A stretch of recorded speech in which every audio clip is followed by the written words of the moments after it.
Brigitte, thank you so much for joining us on this project. It's lovely to have you here. Thank you. I wonder, can you tell the viewers, please, a little bit about your story? When I was 7 years old, I was taken out of my village in Ahasome, Togo. And I was trafficked into Ghana, Volta region of Ghana, into a religious shrine, and I was a Trokoshi. I was supposed to be there for the rest of my life, atone for a sin committed by my uncle, who took me in there. And I was supposed to be there for the rest of my life, paying for a crime committed by a family member. And it was a film by Christiana Mampo for CBS.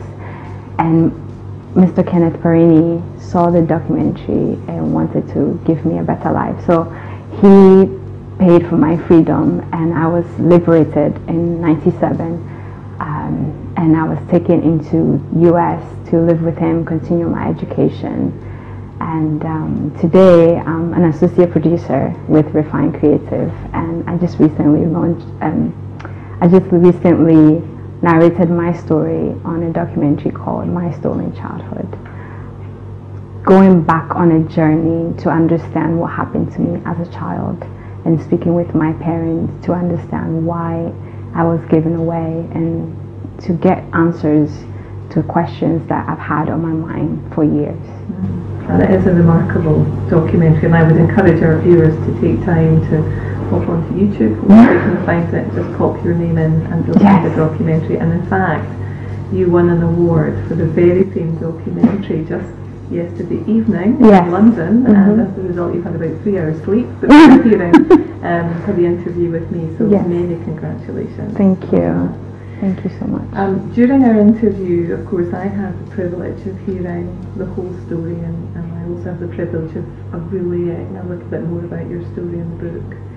But I wonder, one of the key reasons you're on this project is that for someone who's been through such a very, very difficult time, and I know that you focus on the Trokoshi, but in fact it didn't end there. There were really a number of challenges that came during the course of your life up till now.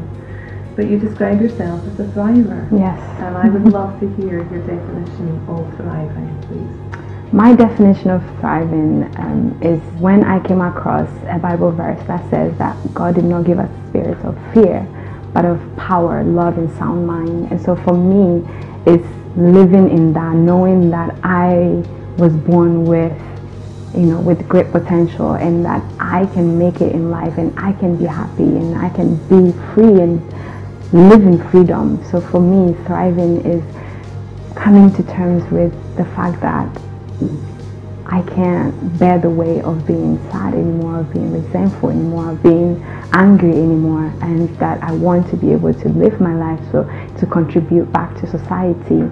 And so in order for me to do that, I want to be okay, and I want to be happy to spread, to be able to speak to others, to encourage them to do the same.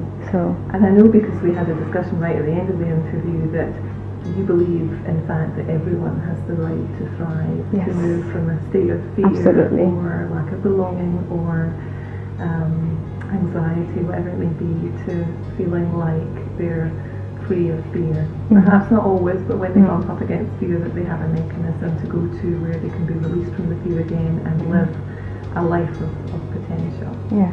During the course of our long interview, we spoke about a number of practices, of ways of seeing the world that you believe have been important to enable you not just to survive Trokoshi and the other events that happened in your life, but to thrive, to be where you are now. And one that you talked about was the power of being able not to judge, but rather to seek to understand why others who made the decisions that led to you becoming a Trokoshi were made, and to be able to not become resentful, but to let that go. So can you give us a little bit more detail about how you came to see it that way, and how you see it? Yes, I think for me it's about understanding from their perspective, and I needed to, when I was really sad and going through fear and being really shy to speak, I believe I was taken away from my joy, and it was affecting me. It was a huge weight on my shoulders, and I felt, well, I'm not dead, and so in a way I'm given a second chance at life. So I was freed for a purpose, for a reason, and the reason being was for me to share my story. And because I believe when I share my story, others will have the courage to also share their story. So what it means to thrive, or for me, thriving means to use your voice to help others use their voices as well.